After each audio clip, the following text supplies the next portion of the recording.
Hi, this is Hina from Partners Employment Lawyers, and I'm going to speak to you very briefly about 9 key considerations when dismissing senior members of staff.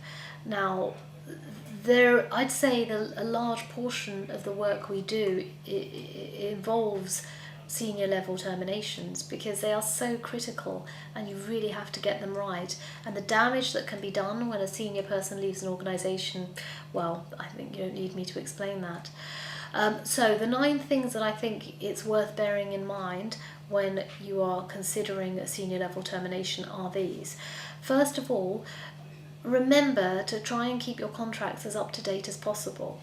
It becomes a key factor when you're going to remove people if you then discover that there aren't adequate protections in place, such as post-termination restrictions and confidentiality.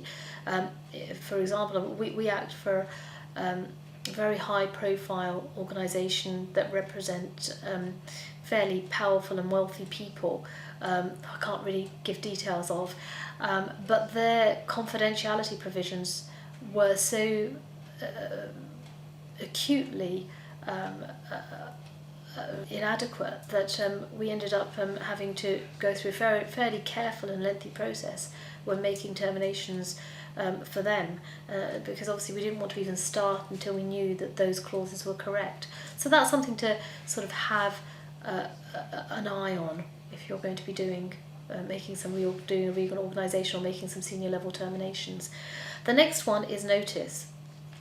The notice clause is such a critical clause, and it can operate as a problem if it's too costly and people are entitled to too much notice, and likewise it can operate as ineffective if you're going to need to hold people to a certain amount of notice to have handover effectively done, or indeed to put them on garden leave and control their activities for a while. Now, the other thing, of course, is the payment in lieu of notice clause, and I will refer you to another important video I've just recently done relating to changes in the drafting on the payment in lieu of notice clause, which we recommend. So they are so important, they can actually, if they're managed incorrectly, they can make the contract fail. So post-termination restrictions may not even be enforceable if you do not properly manage your payment in lieu of notice clauses and the way in which you terminate around that. Confidentiality is my third item, absolutely critical, and in fact probably one of the most important things that people want protected. Confidential information tends to be the real reason why post-termination restrictions are enforced. Because actually just holding people out of business for a while is not really very helpful, but protecting your information is really important, especially if you could do it for a period of time for certain. Obviously, confidentiality can continue without an end date, but still we all know that the critical time tends to be between 6 to 8 months after departure. The next thing is a bit more of a subtle point. It's why you would want to actually remove an individual. It's absolutely critical, and it's amazing how quite often clients that we act for don't really have a clear idea as to why they want someone to leave. They know that things aren't quite right, they know they aren't really getting on, but remember, employment law has its boxes and we need to make sure that we fit things into the right place. So thinking carefully as to the reason why. Is it a breakdown in relations, a personality issue? Is it actually a failure to perform? Is it just a lack of commitment?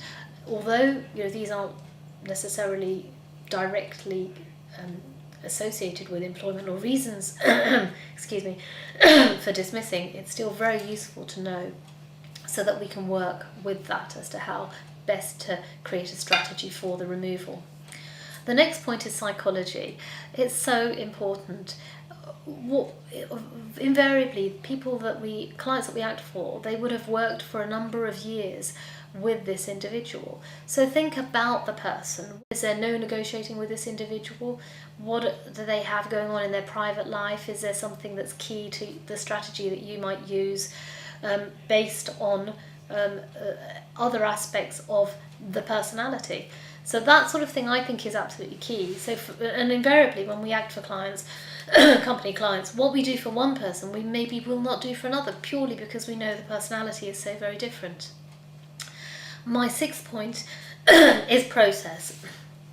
Of course, to protect yourself, you should start and put into place a process for the termination, even if you don't intend to carry it right through.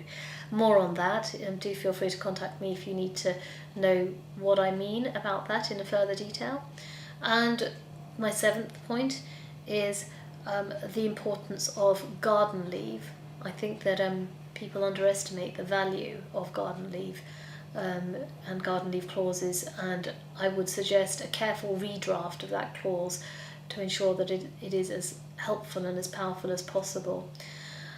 Number 8, post-termination restrictions. I mean, there's nothing more I can really say about those other than quite often they are so inadequate and yet so important.